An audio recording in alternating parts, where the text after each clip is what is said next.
बिस्मिल्लाहिर्रहमानिर्रहीम। अस्सलाम वालेकुम नाज़रीन, मैं हूं कंबर Zaidi supreme court of Pakistan से। सुप्रीम कोर्ट के जुडिशल कमीशन के इजलास की अंदरूनी कहानी क्या है, किसने क्या कहा, जस्टिस मंसूर की जानिब से सबसे पहले क्या चीज़ पॉइंट आउट की गई, जस्टिस मुनीब ने उस पर क्या रिस्पॉन्ड किया, चीफ जस्टिस ऑफ पाकिस्तान हमें इस तमाम मामले में अपसेट क्यों नज़र आए, जो चेहरे के तासुरात है, पीटीआई ने इसमें क्या सजेशन दी, ये तमाम वो चीज़ें जो आपको अभी तक किसी ने नहीं बताई होंगी, हम आपको इस व्लॉग में बताएंगे। आपको ये भी बताएंगे कि जुडिशल कमीशन का ये जो इजलास हुआ है, इसमें फैसले के बाद क्या सूरत हाल बनने जा रही है। सुप्रीम कोर्ट ऑफ पाकिस्तान में एक नया फड्डा एक्सपेक्टेड है। किसका फड्डा होगा, वो कौन से 3 जजेस हैं जो कि इस टाइम डायरेक्ट क्लैश में आने वाले हैं। चीफ जस्टिस याहिया अफरीदी ने अपना कैंप दोबारा से तब्दील क्यों कर लिया, जस्टिस मुनीब और जस्टिस मंसूर के साथ नजर आए।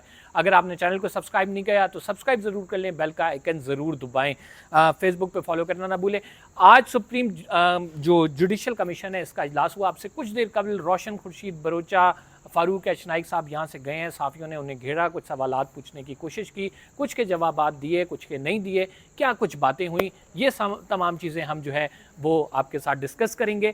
देखें, पहले इसका मैं आपको डिसीजन बता देता हूँ। डिसीजन ये आया कि जस्टिस अमीनुद्दीन खान साहब जो है वो बेंच को हेड करेंगे, और जस्टिस अमीनुद्दीन खान साहब जो बेंच को हेड कर रहे होंगे तो मामलात क्या होंगे, कौन कौन से जजेस होंगे। जस्टिस मोहम्मद अली मज़हर इसमें शामिल हैं, इसमें जस्टिस अज़हर हसन रिजवी शामिल हैं, जस्टिस मुसर्रत हिलाली शामिल हैं, जस्टिस आयशा मलिक शामिल हैं, जस्टिस जमाल खान मंदोखेल शामिल हैं, नईम अख्तर अगवान शामिल हैं, और अमीनुद्दीन खान साहब इस बेंच के सरबराह हैं।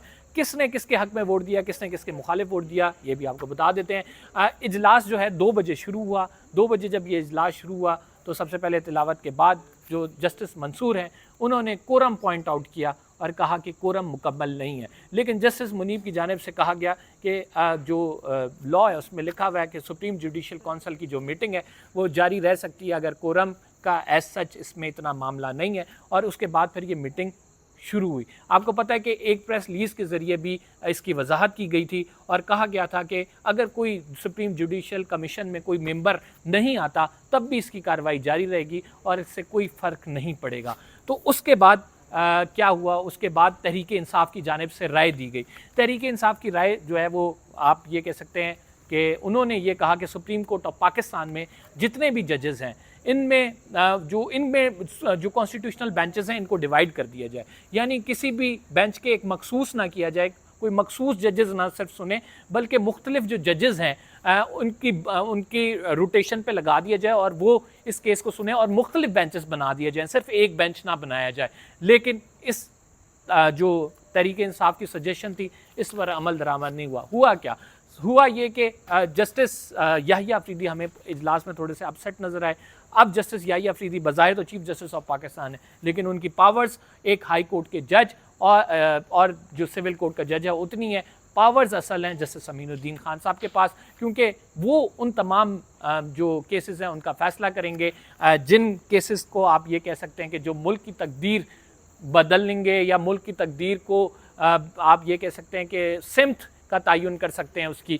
तो justice Aminuddin Khan will be heading all these benches. अब इसमें सबसे इंपॉर्टेंट ये है कि जुडिशल कमीशन की जो आइनी बेंच है उसकी कॉम्पोजिशन, कौन से जज जो हैं वो एक कैंप के हैं, कौन से दूसरे कैंप के हैं। अगर बात की जाए जस्टिस नईम अख्तर अखवान और जस्टिस अमीनुद्दीन, सबसे पहले हेड की बात करते हैं। जस्टिस अमीनुद्दीन खान साहब वो जज हैं जिन्होंने सुप्रीम कोर्ट ऑफ पाकिस्तान के जो फुल कोर्ट का फैसला आया था उसके खिलाफ एक नोट लिखते हुए जस्टिस नईम अख्तर अखवान के साथ मिलकर ये कहा था कि अगर जो फैसला गैर आइनी हो तो जो आइनी इंस्टीट्यूट है उन पर लाजिम नहीं है उसको माने। ये बात बड़ी आउट ऑफ क्वेश्चन थी, कोई बात इसको समझ नहीं सकता कि एक सुप्रीम कोर्ट का जज ही ये कैसे कह सकता है कि सुप्रीम कोर्ट का फैसला ना माने। जस्टिस अमीनुद्दीन खान साहब को जस्टिस काजी फाइज ईसा के मोस्ट ट्रस्टवर्दी बंदे थे। जस्टिस अमीनुद्दीन खान साहब को अपने साथ वो बेंच में बिठाते रहे हैं, 63A का मामला हो या दीगर केसेस की समाअत हो, खसूसन जब जस्टिस मज़ाहिर अली अकबर नकवी में उस दौर में आपको पता है कि कहा था चीफ जस्टिस को, जस्टिस उमर अता बंदयाल को लिखा था कि पंजाब में इलेक्शन केस जो है ये समाअत के लिए मुकर्रर की जाए, इसको सू मोटो लें। तो फिर जस्टिस मज़ाहिर अली अकबर नकवी का बंदोबस्त करने के लिए जो काम जिस शख्स के ज़िम्मे लगाया गया वो जस्टिस अमीनुद्दीन खान थे, और जस्टिस अमीनुद्दीन खान साहब ने जो है उस बेंच को हेड किया और फिर Mazahir Ali Akbar Naqvi supreme court of Pakistan में नहीं रहे। जस्टिस मुसर्रत हिलाली और जस्टिस मोहम्मद अली मज़हर जो कि इस बेंच में शामिल हैं, ये दो वो जजेस थे जो कि बैठ के डिसीजन में जस्टिस काजी फ़ाइज़ ईसा के साथ बैठे थे। लेकिन बाद में हमने ये देखा कि कुछ सहाफ़ियों से गुफ्तगू करते हुए जस्टिस मुसर्रत हिलाली ने कहा कि वो मेरे जो है मोहसिन थे और जस्टिस काजी फ़ाइज़ ईसा के लिए वो सिंपैथी रखती थी और इस वजह से वो थोड़ा सा डिफेंड करी थी जस्टिस काजी फ़ाइज़ ईसा को। अलबत्ता जस्टिस मोहम्मद अली मज़हर ने जो है अपनी राय मखसूस नशिस्तों के केस में तब्दील की। जस्टिस अज़हर हसन रिजवी एक बैलेंस जज कहलाते हैं, लेकिन जो उन्होंने जस्टिस काजी फ़ाइज़ ईसा के जाने से पहले एक जो नोट जारी किया है उसमें बड़ी इंपॉर्टेंट चीज़ें लिखी। उसमें उन्होंने कहा कि जस्टिस काजी फ़ाइज़ ईसा जो है वो कानूनी मामलात पर या कानूनी नुकात पर ज़्यादा अपने फ़ैसलों में नहीं कहते, अलबत्ता दूसरे जजेस की बुराइयाँ या उनको गैर शाइस्ता अंदाज में उन पर तनकीद करते हैं। अब जो जस्टिस आयशा मलिक हैं, ये एक वाहिद जज हैं इसमें जो कि जस्टिस मंसूर अली शाह की लाइन टो कर रही हैं और वो खुलकर मंसूर अली शाह साहब के साथ हैं। वो जस्टिस काजी फ़ाइज़ ईसा के जानिब से जो फुल कोर्ट रेफरेंस था उसमें भी शरीक नहीं हुई। तो जस्टिस आयशा मलिक इस टाइम इस आइनी बेंच में वाहिद वो शख्सियत हैं जो जस्टिस मंसूर अली शाह के मुकम्मल हमायत में हैं और इस आइनी 26वीं आइनी तरमीम के ख़िलाफ़ हैं। फिर हम बात कर लेते हैं जो जस्टिस याहिया अफरीदी हैं उनकी। जस्टिस याहिया अफरीदी जब आज इजलास हुआ तो ज़ाहिरी बात है कि एक चीफ जस्टिस ऑफ पाकिस्तान हमेशा चाहेगा कि इख्तियारात उसके पास रहें और हुकूमती बेंचेस में भी ये बात डिस्कस हो रही थी कि शायद जस्टिस याहिया अफरीदी को लगाया जाए, लेकिन उनको नहीं लगाया गया। तो इस वजह से उन्होंने अपना वोट जो है दिया जस्टिस अमीनुद्दीन खान के ख़िलाफ़।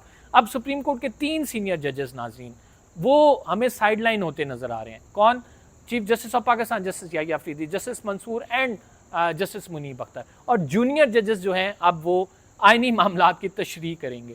तो ये 3 जजेस क्या चुप करके बैठ जाएंगे या ये 3 जजेस कोई क्योस क्रिएट नहीं करेंगे? सुप्रीम कोर्ट ऑफ पाकिस्तान में आइंदा आने वाले दिनों में आप जजेस के दरमियान डिवाइड और सेपरेशन ज़्यादा देखेंगे और उसकी वजूहात ये है कि सीनियर 3 जजेस जो हैं इस आइनी तरमीम के तहत जो काम किया जा रहा है, हमें पता था कि जुडिशल कमीशन में हुकूमत की अक्सरियत है। जो नईम जो अख्तर साहब हैं जो बार कौंसिल के नुमाइंदे थे, उन्होंने भी हुकूमत का ही साथ देना है। जो रोशन खुर्शीद बरोचा हैं उन्होंने भी हुकूमत का ही साथ देना है जो टेक्नोक्रेट हैं। तो हुकूमत को अक्सरियत हासिल है इस तमाम मामले में।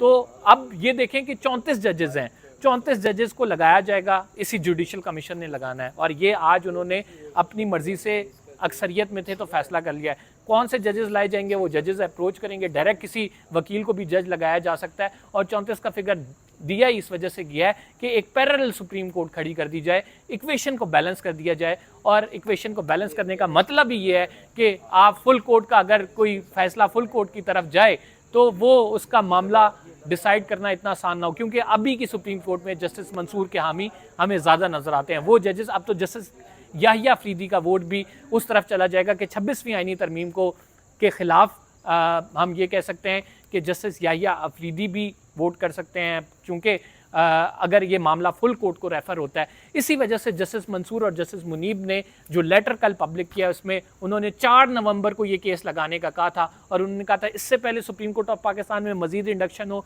ये केस लगाया जाए, इस केस का फैसला हफ्ते के अंदर किया जाए। लेकिन जस्टिस याहिया अफरीदी ने उनका ये फैसला नहीं माना। इसके बावजूद आज जस्टिस याहिया अफरीदी आइनी बेंच के सरबराह नहीं बन सके हैं।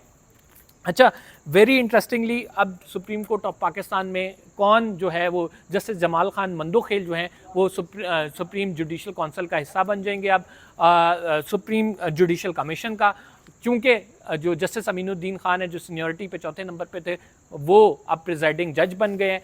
और इसी तरह प्रैक्टिस एंड प्रोसीजर कमेटी का भी हिस्सा जो है वो जस्टिस जो अमीनुद्दीन खान साहब बन जाएंगे। यानी प्रैक्टिस एंड प्रोसीजर कमेटी को अगर आप देखें तो इसमें चीफ जस्टिस ऑफ पाकिस्तान है, उसके बाद फिर जो हैं वो जस्टिस मंसूर हैं और फिर जो है जस्टिस अमीनुद्दीन खान है। जस्टिस मुनीब आउट हो गए हैं इस कमेटी से और जस्टिस अमीनुद्दीन खान इन हो गए हैं कल की कानून साजी के बाद। तो अब हमें ये मुकम्मल तौर पर नज़र आ रहा है कि जो हुकूमत करना चाह रही थी, जो प्लान किया गया था 26वीं आइनी तरमीम के तहत, वो बाकायदा अपनी शक्ल में इम्प्लीमेंट होता दिखाई दे रहा है।